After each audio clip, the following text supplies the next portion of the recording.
Hello, everybody. The agenda starts off with announcements. So anybody got any announcements going on? My announcements are all committee related, but I'm not sure. Do we want to do introductions? I see a number of new faces and names. Sure, we can do that. Up to my left, I'll just go around. I see Nancy up to my left. So you want to say hi to everybody, Nancy? I'm Nancy from Reno. And then to my right, I see Lizette. I'm Lizette from Latah County Library District, and I'm also the vice president. Next over, I see Fred. Whose unmute button keeps disappearing. Fred from Washington Hospital Center in Washington, D.C. And member at large, unsupported. Over here, I see Bonnie. Hi, can you hear me? Yes. Okay. I'm the new technology librarian at the Lewiston City Library in Lewiston, Idaho. Oh, hello. Next to Bonnie, I see Jason. I'm Jason Robb. I'm the Seek and Find coordinator here at the Southeast Kansas Library System in Southeast Kansas, and I'm also the secretary for koha-US. Next to Jason, I've got Ed. Hello, I'm Ed Veal. I'm with McKinney Public. Next to Ed is John.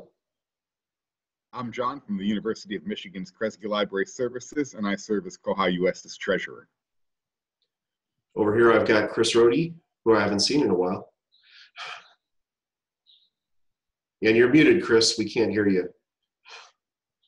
The unmute button is in the lower left.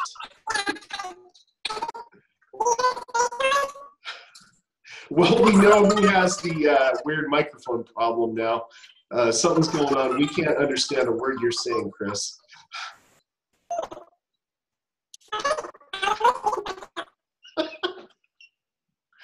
Wow, it's a total like Alvin and the Chipmunks space alien kind of thing going on there. So I don't know what the deal is with your computer, but that's crazy, man. Next to Chris is Brendan.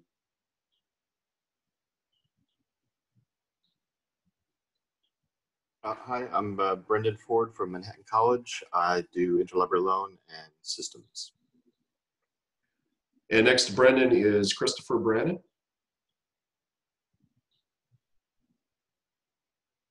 I'm Christopher Brannon with the Coeur d'Alene Public Library and the Cooperative Information Network. Next to Christopher, Marty just popped up on the screen. We're doing introductions since not everybody knows each other, so say hello. Hi, I'm Marty First. I'm the Systems Librarian at Huntsville-Madison County Library in Huntsville, Alabama. And those are all the people with pictures. I think the people with pictures float to the top in my Zoom. So down here on the left, I see Margie from Central Kansas.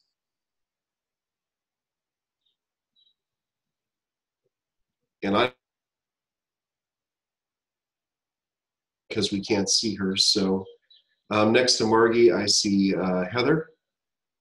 And Heather introduced herself in the chat. Oh, cool. Next to Heather, I see Karen Fellows from Citrus County Library. She introduced herself in the chat as well. Next to Karen, I see Jill, who I'm assuming is Jill from Pueblo. I think you muted the phone, and I think she usually calls in, so that might be a thing. Wonder how I unmute the people. I don't have any unmute controls on Jill at all. So I don't know what's going on there. It unmuted for a second and then it muted back again. Well, down in the lower left, I've got Bob from Click. Yeah, I manage AspenCat in Colorado. And Jill actually introduced herself over in the chat box. Jill from Clevin from Pueblo City County Library District. Down on the bottom, I see Ben. Hi. Oh, hey, Ben. Weber, Fargo Public. Hi. And then on the bottom, on the very right, I see somebody calling in from 719-562-5600. Oh, that's me, Jill. Oh, okay. Can you guys hear me now? I see you twice, so that's weird. Oh. I see a box over here that says Jill, and then I see you on the phone call. So. Yeah, so Jill from Pueblo City County Library District, and so that's where the conference is going to be held. I'll leave you unmuted because I don't know how you can unmute yourself on the phone, so I don't know what the process is off the top of my head. So. Okay. And then at the very last, I'd see that Todd jumped in at the very end here. So there's Todd.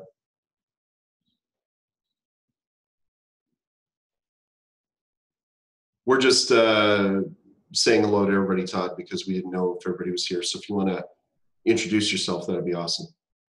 Todd Goatley, I'm with Bywater Solutions. And I think that's everybody. So. Hey, can you hear me now? Yes, Chris, we can hear you now. And you sound normal. Yeah, that's relative. So we've done introductions. Any other announcements? Anything interesting going on? Anything anybody wants to talk about?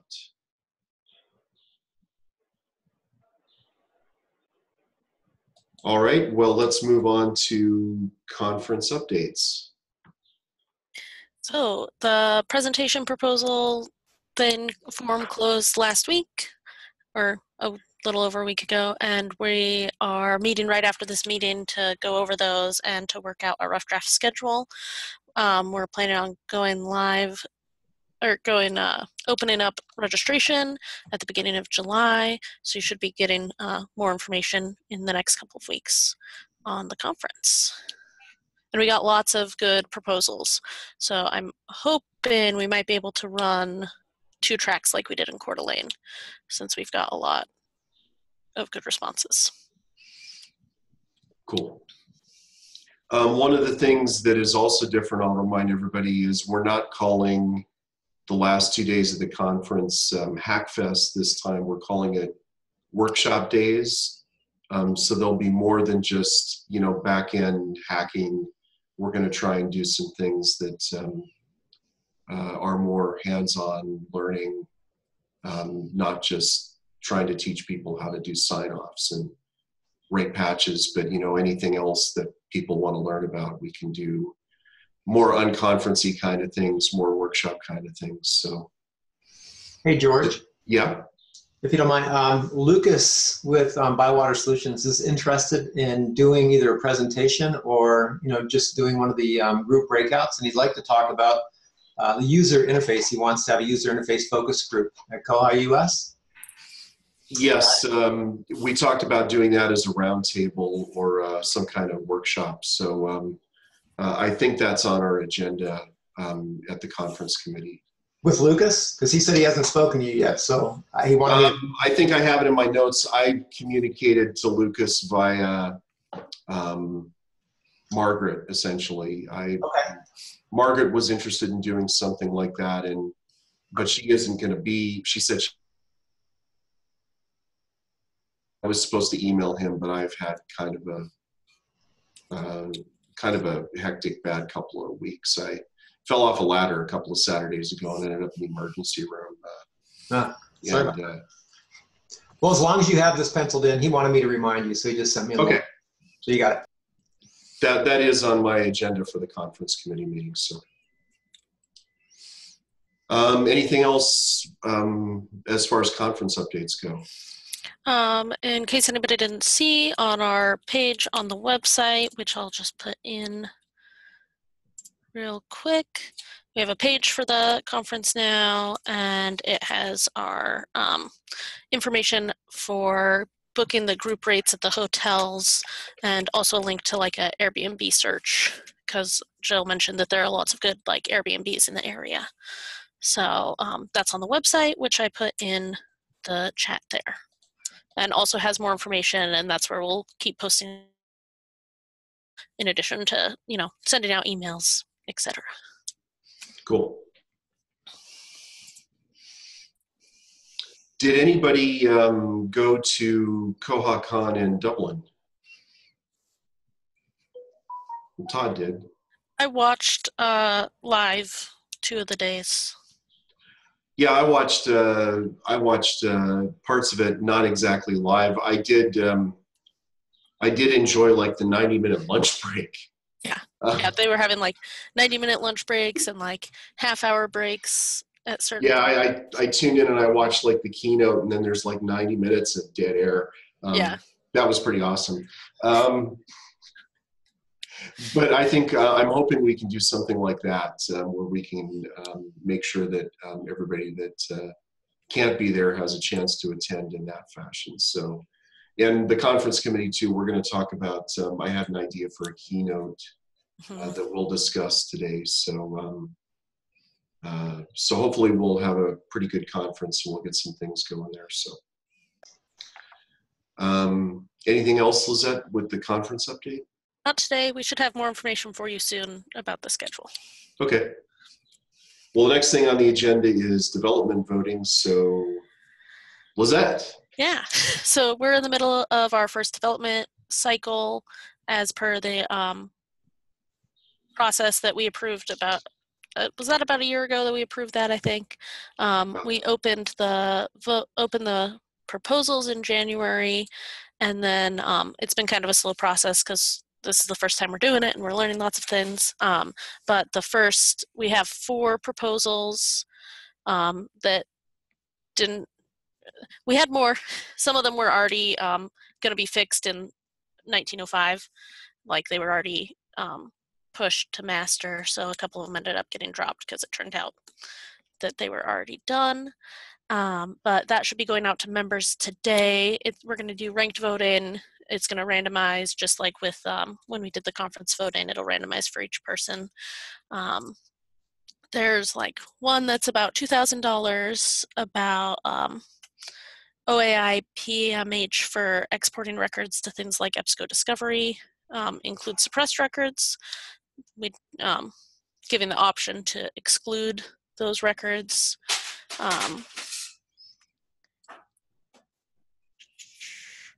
There's one that's $3,000 estimated to fix holds showing in item holdings. When you like look at a record, if there's an item level hold on one item, even if it's not the next item on the holds list, it'll say item level holds for patron.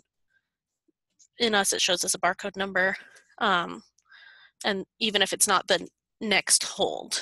And so fixing that so it'll only show that information if it's the next hold in the queue. One of them is allow holds on items checked out, estimated at $5,000. So we'd have to look for co-sponsors or other funding for some of these because we've only got about a little less than $2,000. But some of them have potential sponsors from the organization that suggested them pending internal approval of doing co-sponsoring from them. And the last one is decrease loan high holds exclusions, because currently that's an all or nothing feature. And there's lots of information on the survey about each of them. So, and there's a bug on the ones that have bugs associated with them that might have more information. Those are also referenced. And so that'll go out by the end of day today, probably after the conference meeting that's right after this. And then there's also a do nothing option, which is to wait until the next development cycle, which starts in July, before funding any developments. Cool. Anybody have any questions about the development process? Or we have like a description of the development process on the website, don't we? Yeah, I'm looking it up right now. I want to say it's under... Yep, community development workflow. Here it is. Cool. Nope, that's actually the Here, I've got it. It's under developments. Yep. Yeah. There you go. So there's the link in the chat box that shows what the process is. So, yep, so if anybody has any questions about that, and that's the process that was developed last year, just as a framework for how to do this, deciding what we want to help sponsors.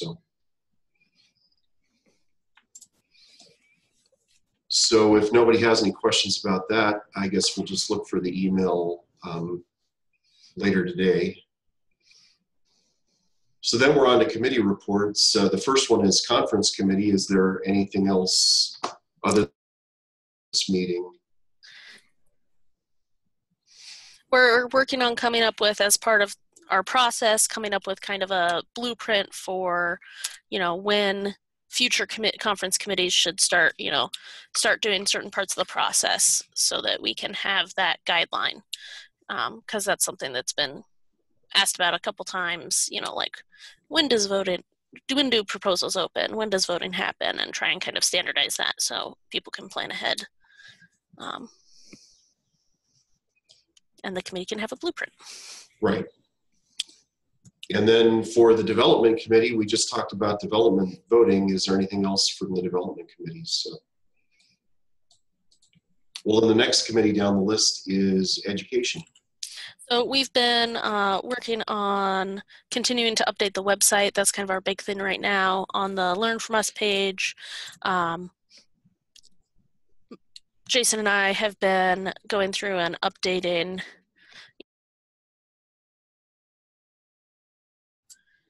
like videos that are already out there or other resources.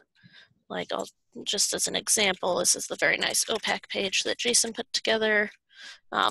Right now it's mostly Bywater because a lot of us are Bywater supported. And we've got Jesse on the committee as well, and Todd. So they've sent some stuff our way as a start. We also link where it's available, like on the reports one. We link to some old presentations, to the Wiki Reports library. So that's like the bulk of what we've been working on right now. We've got some other ideas that we've been talking about for like reference sheets. But this is most of what we've been doing is on the Learn From Us pages. Yeah, I haven't been there in a while. There's a lot of stuff there. Even with like Koha styled icons. It's pretty good. Yeah, it's snazzed it up a bit. Yeah, I saw that. I saw that yesterday, and I was like, "Oh, that looks awesome." So, okay, that's pretty much it for education. When's the next meeting of the education committee? 1 week from today. We meet the third Wednesday of the month. So, and actually, Jesse's going to be our new chair from Bywater. Cool. So that's exciting. Well, the next committee up then is fundraising. So Todd, what's the fundraising committee been doing? No, I've been away for the past 3 weeks, so I really don't have anything to report, but I'll hopefully have something to report next month. Okay. And then finally, it's John's turn with the finance committee. There's a link to the finance committee report in the agenda. We're doing very well financially.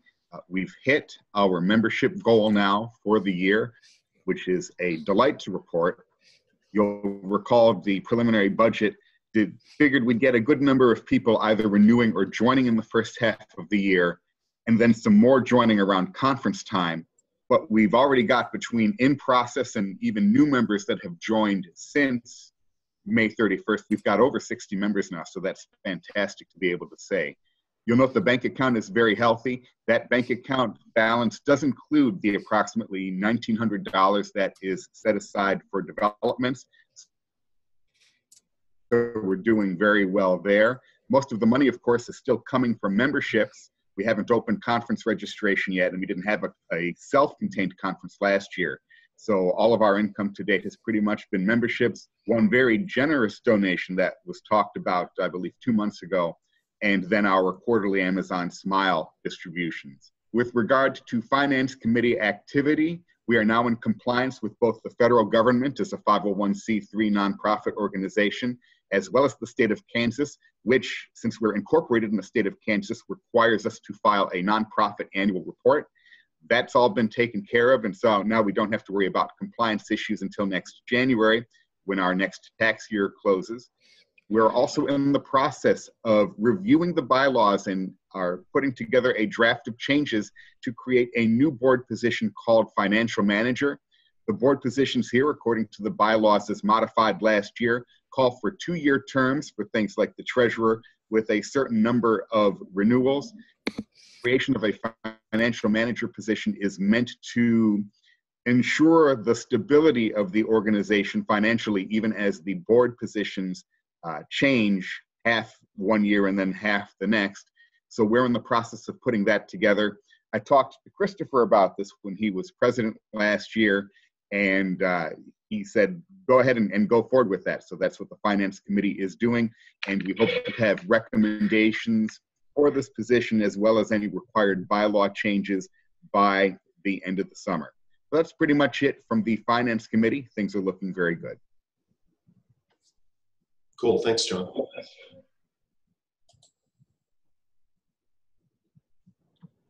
So if we're wrapped up with all the committees, what does anybody want to talk about? A quick conference question. What's the timeline for opening registration? Registration should open, we're planning on opening it July 1st. And then we haven't set, we'll be talking about how long it's going to be open today. But, you know, in the past, I know at least with Monterey, it was open until like 2 weeks before the conference.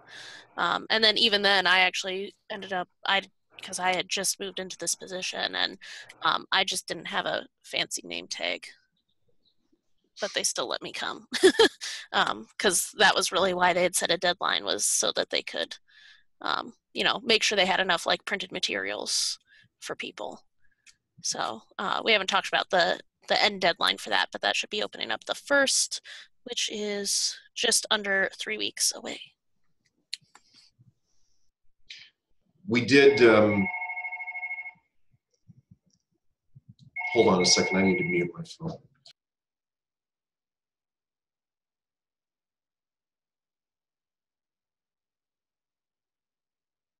There's a 90% chance that call is going to be routed to me, so I'm going to make sure it didn't get routed to me.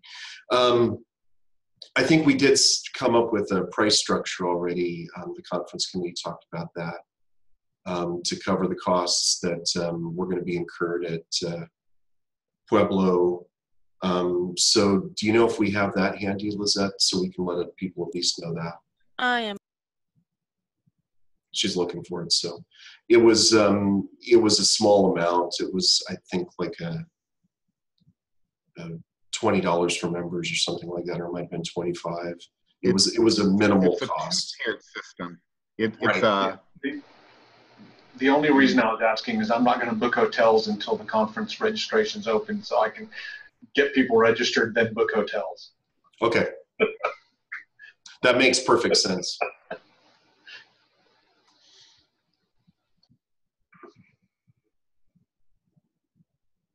Lizette's looking away eagerly. So while she's looking for that, does anybody have any bugs or issues? You know, we're about to upgrade this weekend to 1811. So has anybody, other than Lizette, who is frantically looking through documents, has anybody else already upgraded? And have you had any issues or problems?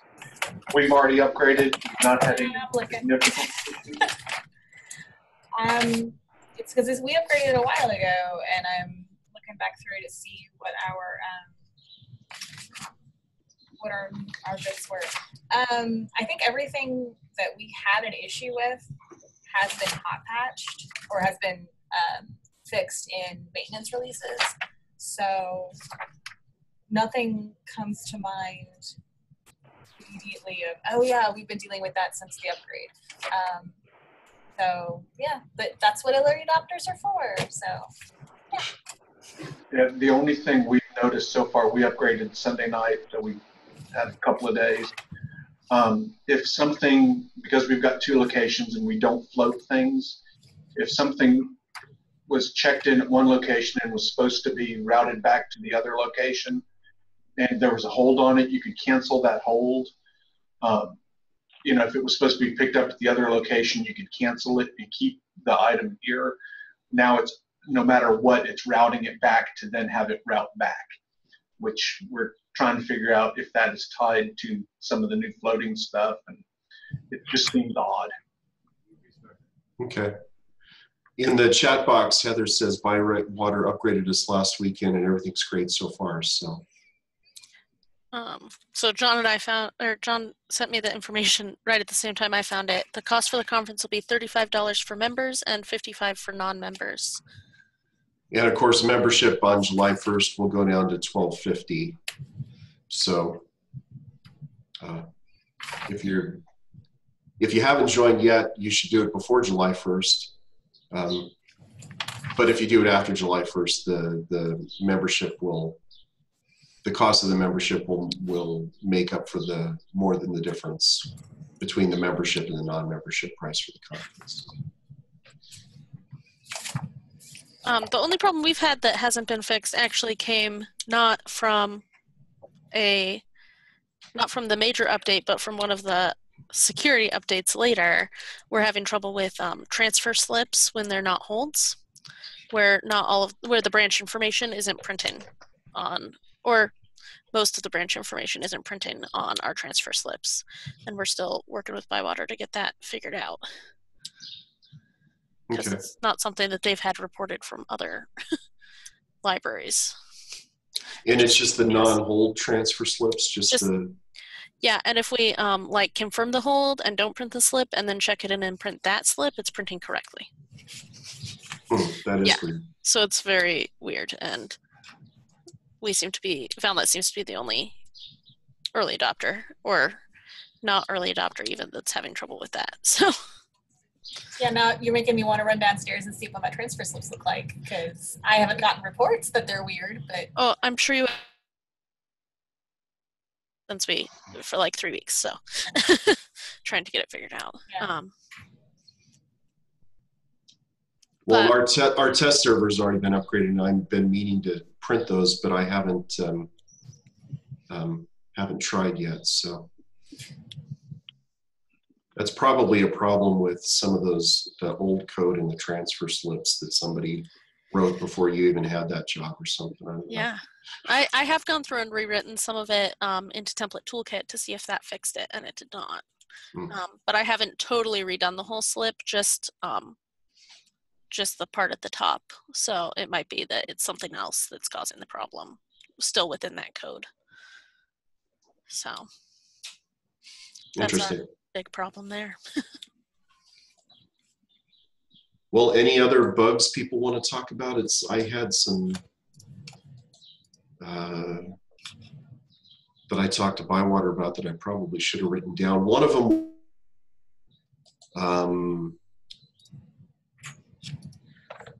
how to describe it? I'm trying to remember what it was. It's in the reports module. In like 1605, if you created a report group and limited that report group to specific library locations, and then you logged in at a different location, and you couldn't see, not only could you not see that report group, you couldn't see any of the reports in that group. And I believe with 1611 or 1705, that stopped working. So the reports in that group, you couldn't see the group, but you could see all the reports in it. And so I filed a bug for that because I wanted to have a bunch of reports that nobody could see. I described it as a regression from a change in behavior. And Barton filed a bug for me, and it hasn't gotten any action ever.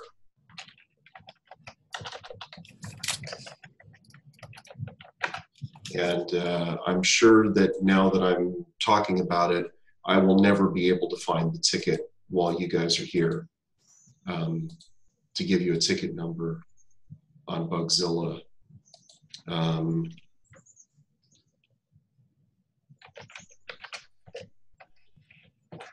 I'll look for it anyway. So we recently filed a bug, or I think maybe Kyle filed it for us or something. We circulate hotspots, and it is really awesome for our patrons and really hairy for us. And one of the ways we administer this collection is when they get to be 4 days overdue, we manually mark them lost, deactivate them, to sort of encourage them to come in faster because they're already overdue. One of the issues we've had is the hold found modal, because if again, there's 100 holds on these suckers, blocks the notification that the item was marked lost or damaged, whatever, when it gets checked in, and so staff aren't seeing it and checking or trapping that hold, checking that item out, and it gets missed and not reactivated the way it should be. So we have bug 23039, which I will drop in chat. We have a very specific use case for it, and I recognize that if you're paying attention and you see that lovely yellow strip behind the hold modal, then it's not a big deal. But it'd be nice if you didn't have to, well, A, you can't move the hold modal, or even if you could, it would be nice if that information was displayed in the hold modal. So you had it in your face, hey, by the way, this is a lost item, or this item has been marked damaged and maybe needs more attention than just moving it along its merry way.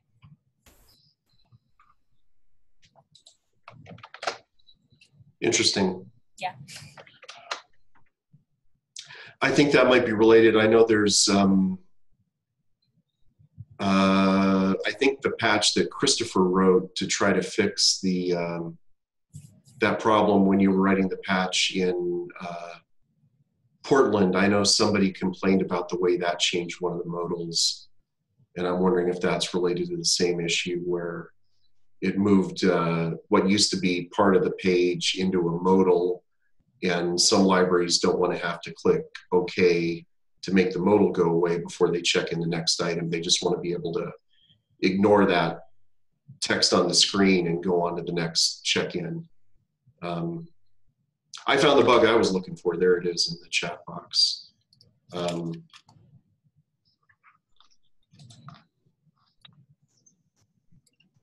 And so that's something that's been a bug now for a couple of years, I guess. Almost a couple of years, but I'm not sure. I guess it says right in there, this is regression from 1611,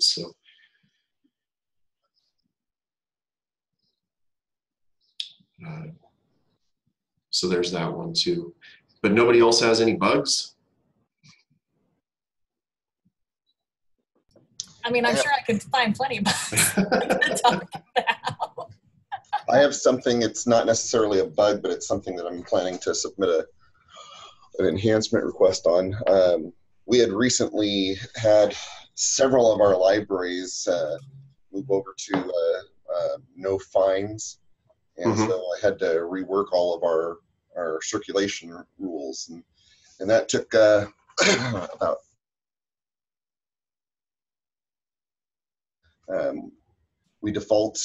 we have a default set of rules, and then we have the rules for the libraries that don't follow those defaults, and so I had to change just about everything. And one thing that would really make the process a lot easier for libraries when they're testing new rules is if we had some sort of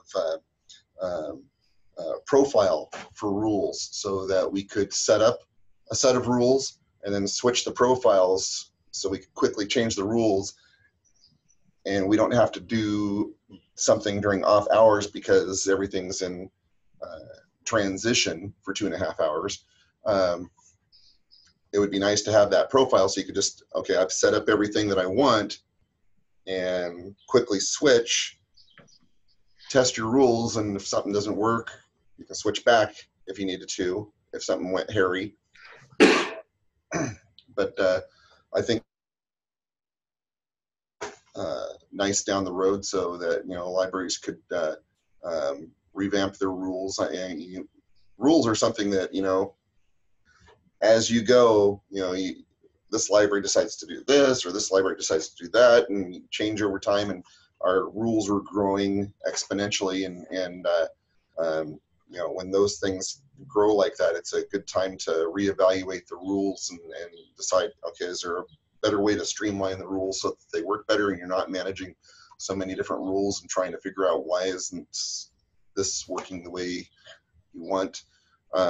So rule maintenance is important, but a way to implement that a little bit easier is a good idea, and so I'm gonna be putting together an enhancement request for that. Kind of the way that I've handled the situation you're describing is we have a couple of branches that don't exist. We have one called Digital, where we, as a place to put all of our digital records for our digital content. And so what I've done is, when I had a library that wants to completely redo their rules, I just create the new rules in Digital and then clone them all to the other library, so that I'm not having to make all those changes like one by one for one library in the middle of the night. I can just make that list of rules in the library that doesn't exist and then clone them all over, so that it all happens quickly, which is kind of what you're describing to a certain extent, I think. Don't you think? Well, yeah, it sounds like, are you just maintaining separate individual sets of rules for every single library rather than having a default and then, the miscellaneous things in there? Yeah, we have, each library has their own set of rules. So you're talking about, you've just got, no individual library has a set of rules. You just have a default. You just have the all libraries set of rules. And under those libraries that have slightly different things, we manage those in there. Okay. So that is a little bit different, yeah. It's an interesting idea for an enhancement, though, and there is that big omnibus ticket. I'm going to be hard pressed to find the number for that one. There's a ticket that development that Nichols sponsored before I moved here. That's a major rewrite of all of the circulation rules that Heather got underway, and there's little bits and pieces of it keep popping in because it had to be written as like 7 different developments. But the final part of that is like a reworking of the interface. But I don't know that that will specifically address the issue that you're talking about. But it will make it so that the table that's this wide will be like this wide, and instead it will just be really tall. That would be nice. So, question about your rules, since we're talking about it. So I, just understanding databases in general. How many libraries do you have in your system? 51 now. 51. So you have 51 separate sets of rules. Yeah. Okay. Do you find that having 51 sets of rules taxes the system a little bit in the circulating process? Or I'm just wondering, having that many tables, however many sets of rules you have in those tables, if it makes it run just a little bit slower than if you have a broader default and just slight changes in those individual libraries. I'm not really sure, because when I was at Valnet, they had a separate set of rules for each library also. So I've never had the experience that you're talking about, where there's one set of rules and then just several exceptions. I haven't necessarily experienced anything like that. I'm just, just of the mindset of, databases, the more information the system has to pour through to circulate something, it seems like it would take slightly longer. I don't know if it necessarily impacts the system greatly. I mean, but obviously, you know, there's different approaches to developing your rules for your system. And I like to have as few things as possible to sift through, but obviously it might complicate it a little bit more in just trying to follow the pattern of how it's the rules being followed, as opposed to just having individual rules for every single library. Well, I think here we're in a situation where probably out of 51 libraries, there's probably 40 plus distinct sets of rules. There's probably enough differentiation in a library that there's no way that it would probably be harder to, the one set of default rules would probably only be used by like 3 or 4 libraries would be, I think, my experience here. And Jason's nodding his head and Lizette's nodding her head, and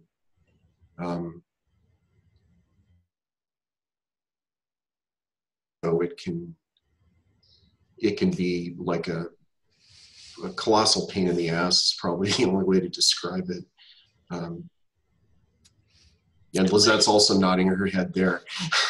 I wish we could get everybody to agree on a default set of rules here, but I mean, we just so on our OPAC and our staff side, we have a link to a PDF of circulation and fine rules for different libraries, so people can check stuff out. And we just finished updating it for all of Valnet, and everyone has such different rules. And part of it is like a lot of the schools don't charge fines, and most of the public libraries here do charge fines.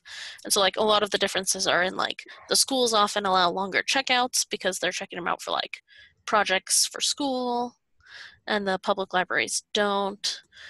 But even if we could say like these are the rules for the public libraries, that would be great, because it's so confusing right now. So I know that George, I know that your system, you have your rules set up so that items check out according to where they check out by the rules of the library that they're checking out at. Yes, that's the way it works here, and I believe that's the way it works for Southeast and for Central. Yeah, we did that for like local control purposes, so that we go by the library the patron's standing in at the time, because we let them use their card wherever they want. But yeah, and every library has a different set of rules here too. Lisette, is that how Valnet works? Nope, Valnet's by home, items home. The items home library, yeah, the owning library. Yeah. And so which that's is what we were doing, and because we started transitioning to no fines, we decided to go over to the method of the owning, or not the owning library, but the circulating library defining the rules, and that was a easy transition, and it made a lot more sense for how things were going. And I think that was a huge transition for us, because it's always been owning library ever since our consortium was put together, and I think everybody's been happy with that. But I think that made this transition with all the rules that much easier when we did that. And of course we've also had to transition to when we transitioned to no fines, we had it set up to where we had a $3 limit that would cut off people from doing anything else in their account. We had to scrap that, and it's now if you have anything overdue, it just cuts you off. The one downside to that is it functions slightly different with like, for example, somebody throws their overdue items in a book drop, and then they come in and they want to check something out. We either have to go hunt for it, the items that they checked in, so that they can check things out again, or we have to override it. And if they have several items, you have to override for every single item. There's no blanket override for the session. The trick there is when they come to the desk and they've got overdue things that are still in the book drop, is just renew everything. Renew everything that's in the book drop, and that's faster than overriding everyone.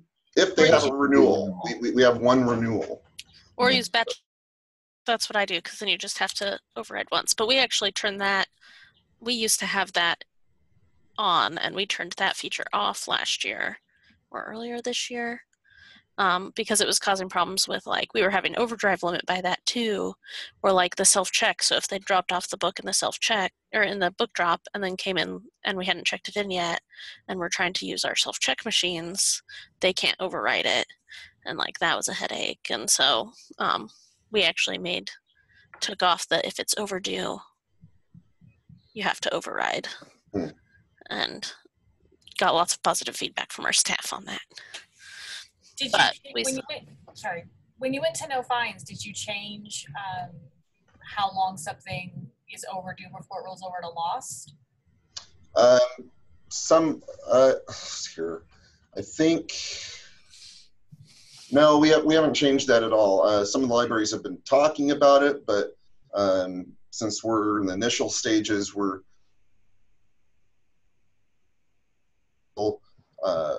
28 days before it goes to the lost status. Okay.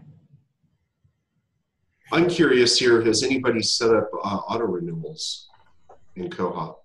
Ed has, and it looked like Chris raised his hand too, Chris Rohde. And Brendan I see too. How is that working out for you guys? We love it. We have no fines, auto renewal set up for 3 times. We do have it limited. If anything's overdue, they can't check out. Yes, we have that same problem you were just talking about, Lisette, but we're not going to go ahead and stop doing that simply because we have auto renewal set up 3 times.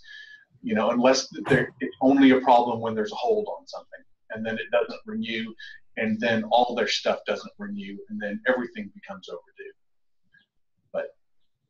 So if you're doing auto renewal, if one thing doesn't renew because it has a hold on it, nothing that they have checked out will renew?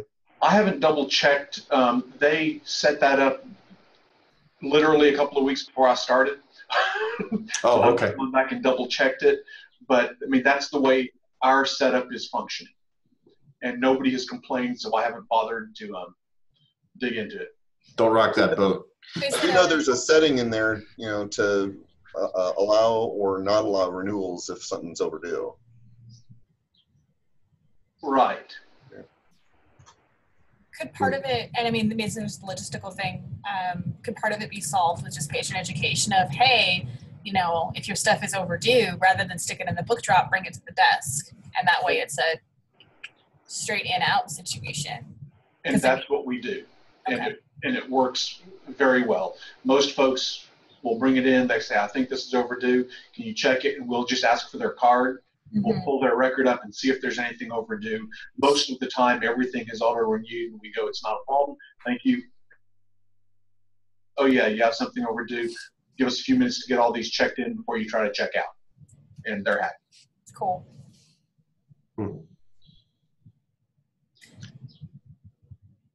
I guess the thing that I have one library that is interested in possibly using auto renew, and I haven't done enough exploration yet. So how do I guess their fear is a lot of the notification for this is handled by email, isn't it? When things auto renew and when things don't. So have you had any issues where patrons don't have email and they're not getting informed that their things aren't auto renewing? How does that work for you guys? Our biggest problem with the email is Comcast, not Koha. We have a number of patrons that keep getting all of our emails pushed to spam. Mm-hmm. And that's a bigger problem than what you're talking about. We have a number of folks, more and more people are moving towards the SMS texting, and we've not heard any negative feedback there. Seems to be working. I'm not getting complaints. Okay. Either they're not verbalizing it or it's not a big problem. Or it's not getting to you. Right. Which it would get to me because I work all the desks at least 3 hours out of every day. So. Our libraries have had a big aversion to the auto renewal. I wish there was some video or something that, you know, walked people through the process and showed that a little bit better, because there's just such fear of doing that. I don't know why. Yeah, we had a big discussion with Bywater about it. I want to say something like 6 months ago, and like kind of a fact-finding mission to see if it would solve one of our other issues. And we ended up not going with it, but I cannot right now remember why. I think Ben wants to For say us, it's something the also. notices. Yeah, they for us, the issue with auto renewals, it sends out a separate notice for every item, rather than any sort of digest. Yeah, and so if you've got 50 items out, like a lot of families will, you're getting just spammed with a ton of emails. That was something I was not aware of, so thanks for letting me know that, Ben. There is a development, or at least a bug filed, to resolve this issue. Okay. Can I tangent super fast? I'm so sorry, because you reminded me talking about notices. We turned on PayPal payments in April, I want to say. We've not had it for very long, but as soon as we announced it, on social media, one of our patrons reached out to us and said, hey, they would like a notice that's not your items are due, whatever, but hey, you have an outstanding balance, because when they do check out 50 picture books and they're all overdue by one day, it's like, oh no. So I'm not sure if anybody else, I haven't filed a bugger enhancement or anything with it for it yet, but I just wanted to kind of feel the room and see if that's something that other people think that your patrons would benefit from, sort of a, hey, by the way, you owe us money. Like, but worded nicer. We don't charge fines, so it doesn't matter. Okay. I'd like to get there, but unfortunately, that's probably not something in my future. I wish we could do the PayPal too, but they're just not going to go for a big pool of, you know, fees going into one PayPal account. They want their separate accounts. Right, and I will tell you, we turned on PayPal right after we switched our CERC rules, as far as like, I mean, we have like a big old default. Everybody uses the same rules. There's only like a couple libraries that use an item time for something where it has to be slightly different, like to accommodate the laptop kiosk. But we have a report that will separate it out with, and with what our business office looks at to see, okay, where was this, what branch, what library was this fine associated with based on where the item was checked out, and then they're the people who get that money. So there's some work that our business office has to do in terms of calculating those PayPal fees and whatnot. We also put in JavaScript to not allow fines less than $1 to be paid with PayPal, because if someone pays 25 cents in PayPal, I think we owe PayPal money at that point. I'm not sure. They won't let you owe PayPal money. It just comes out to zero. Yeah. I have a similar report for our PayPal instance where it, if it's just a fine, the money goes to the patron's home library. If it's a lost item, it goes to the library that owned the item that was lost.